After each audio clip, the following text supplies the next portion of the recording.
Salut, c'est Marco de Taforphone. On se retrouve aujourd'hui pour la vidéo de déballage du Wiko U-Pulse. Le Wiko U-Pulse qui est un nouveau mobile de Wiko commercialisé en juillet 2017. Et d'ailleurs, on est en juillet 2017 lorsque je fais cette vidéo. Il est commercialisé au prix maximum conseillé de 199,99 €. Donc on va arrondir à 200 €.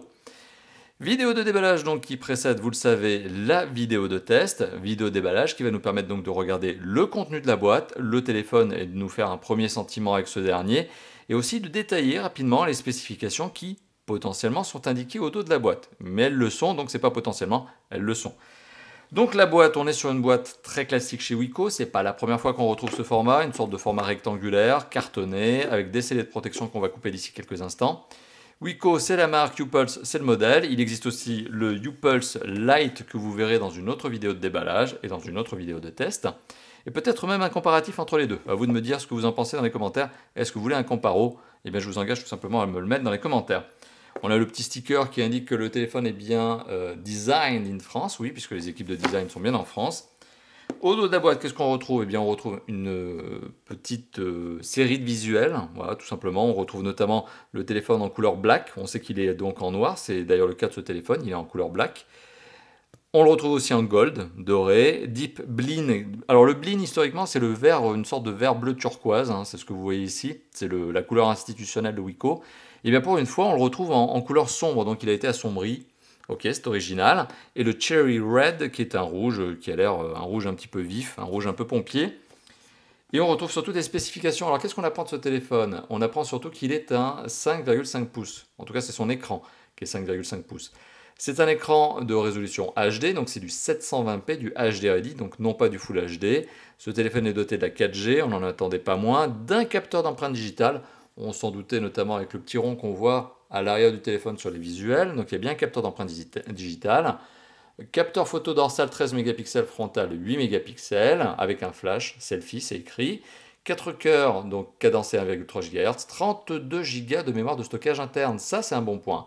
Ça, c'est original, puisqu'il y a beaucoup de concurrents qui n'ont que 16 Go à ce niveau de prix. Donc là, on est sur 32 Go de ROM et 3 Go de mémoire vive, 3 Go de RAM, on le voit, c'est écrit. Enfin, en tout cas, j'espère qu'on le voit à la caméra si le focus se fait correctement.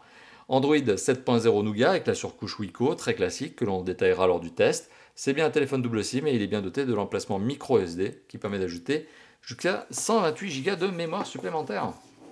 Eh ben c'est pas mal. Sur le plan des spécifications, c'est pas mal du tout.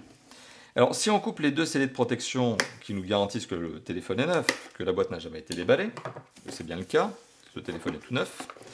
Alors qu'est-ce qu'on retrouve à l'intérieur de la boîte? Très classique hein, au niveau de l'organisation. On retrouve le téléphone dans son petit sachet protecteur. Voilà, le petit sachet avec le petit smiley, hein, très classique chez Wiko aussi. Alors, film protecteur, sur lequel qu'est-ce qu'on retrouve? Les mêmes spécifications, il n'y a rien de nouveau. Le téléphone qui présente bien, un plastique ou c'est du métal? C'est peut-être du métal, je suis peut-être en train de dire une bêtise. Ouais, c'est peut-être du métal, ça ressemble à du métal brossé. Bon, on en reparlera lors du test. Oui, non, c'est du métal, a priori. Non, c'est du métal. Est-ce que c'est du métal? Bon, on en reparlera lors du test, vous voyez. Je suis un petit peu... Ah, pour le cache batterie, par contre, là, on revient sur les bonnes vieilles habitudes de Wiko sur certaines générations de téléphones. Waouh.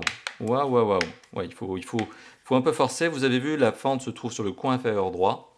Donc, il faut un peu forcer. Enfin, un peu forcer. En tout cas, il faut mettre ses ongles et s'abîmer un peu les ongles, mais bon, soit.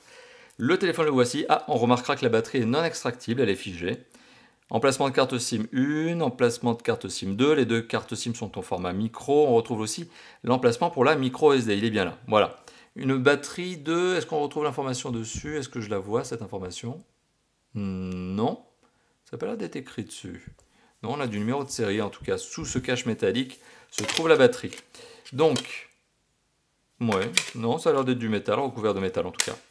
Voilà, donc un téléphone qui présente bien, hein, dont je reparlerai lors du test en termes de matériaux, on verra ce qu'il en est, mais un téléphone dont le premier sentiment est positif, capteur d'empreinte digitale, donc au dos de l'appareil, qui tombe plutôt bien sous l'index, rien à redire dessus. Non, c'est un bon premier sentiment pour un téléphone entrée de gamme, moins de 200 €, enfin 200 € on arrondit. Le téléphone est posé sur un berceau en carton, sous lequel on retrouve de la documentation, qui est quoi? Le guide de garantie, le guide de mise en conformité justement au niveau connexion, de la connectivité.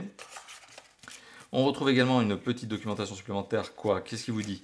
Eh bien que vous ne pouvez pas retirer le cache batterie. Si? Non? Si? Je sais pas. 2, il y a écrit 2, c'est quoi 2? 2, c'est pourquoi? 2, il y a un petit chiffre 2. Voilà, 1, 2, bon bah 2, 2, non, apparemment non, on n'a pas le droit de retirer la batterie, ouais. Le métal ici, on ne le retire pas. Donc elle est bien figée cette batterie. Ouais, bon bah voilà, c'est juste pour vous dire, mais vous l'avez vu, hein, comment on met les cartes SIM, comment on retire le cache batterie, comment on allume le téléphone. Voilà, guide de démarrage rapide en gros. Ah, on retrouve aussi, ça c'est assez classique chez Wiko, c'est assez positif d'ailleurs, c'est assez sympa. On retrouve des embouts supplémentaires, enfin c'est pas des embouts, qu'est-ce que je dis? C'est des adaptateurs pour carte SIM. Donc en fait, comme vous l'avez vu tout à l'heure, on a des emplacements de carte SIM qui sont au format micro. Donc si jamais vous avez une carte SIM au format nano, sachez que vous avez l'adaptateur nano vers micro, le voici. Et vous avez aussi des adaptateurs qui là pour le coup ne servent à rien, puisque bon, ce sont des adaptateurs carte SIM mini, donc classiques. Et bah, là pour le coup, bah, non, ça sert à rien, puisque ce n'est pas le format qui est supporté par le téléphone. Bon, et on retrouve quoi d'autre? Eh bien, on retrouve une petite boîte. Et dans la boîte, forcément, on va retrouver quelques accessoires supplémentaires, dont notamment l'adaptateur secteur. On va essayer de faire un petit focus de caméra dessus. Adaptateur secteur dont on voit 1,55 ampères. Donc théoriquement, ce téléphone est doté de la recharge rapide. Bonne petite note. On retrouve également un câble USB micro USB avec une certaine longueur de câble certes, mais aussi une certaine épaisseur, une rigidité au niveau du câble, ce qui veut dire qu'il aura probablement une certaine longévité. Et le kit piéton qu'on apprécie chez Wiko, que Wiko met désormais systématiquement, j'ai l'impression. C'est un kit piéton intra-auriculaire qui marche bien, comme quoi, voilà, même sur un téléphone entrée de gamme, on peut quand même avoir un kit piéton décent. C'est le cas avec Wiko, c'est correct comme kit piéton. Certains, bon, mélomanes, aimeront plutôt prendre des vrais gros casques supra-oral, circumoral ou supra-auriculaire. Mais non, mais on est sur un kit piéton voilà, qui est assez sympa et qu'on connaît désormais chez Wiko pour l'avoir vu déjà plusieurs fois. Donc récapitulatif de ce que l'on retrouve à l'intérieur de la boîte, vous l'avez vu, on retrouve un kit piéton, pas d'embout supplémentaire, c'est un intra-auriculaire, c'est celui qu'on connaît bien, on apprécie.